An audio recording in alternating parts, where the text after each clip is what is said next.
আমরা ছাত্রদল নির্বাচনকে বয়কট করেছি এবং এই নির্বাচন বয়কট সাপেক্ষে লিখিতভাবে আমরা নির্বাচন কমিশনে লিখিত জমা দিয়েছি। কি কি কারণগুলো ছিল সেই কারণগুলো আপনারা এখানে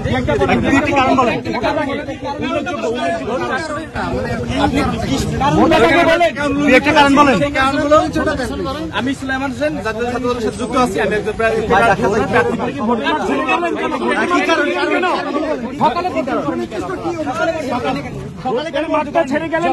সকালে নির্বাচন শুরু হয়েছিল কিছু কিছু জায়গায় 10টা 11টার পরে থেকে। আপনাদের খোঁজ নিয়ে দেখেন আসলে সুনির্দিষ্ট আমি শাসক বা আমি স্বতন্ত্র প্রার্থী, আমি পরিবহন যোগাযোগ বিষয়ে মনোনয়ন প্রত্যাশী ছিলাম। আর মনোনয়ন কেন আপনি ভোটটি নির্বাচন আপনি কেন এখানে শুধু বেশি শক্তির খেলা। আমাদের জন্য স্বতন্ত্র প্রার্থী, আমাদের এখানে কোনো জায়গায় ঢুকতে চিন্তাছে না, আমাদের সাথে কোনো কথা বলে না।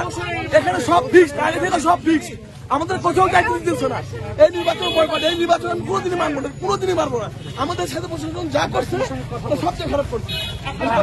কোন অভিযোগ মূলত কোন অভিযোগগুলো আমলে নিয়ে কি অভিযোগ? এটা শুধু বেশি শক্তি খেলা, শুধু বেশি শক্তি খেলা।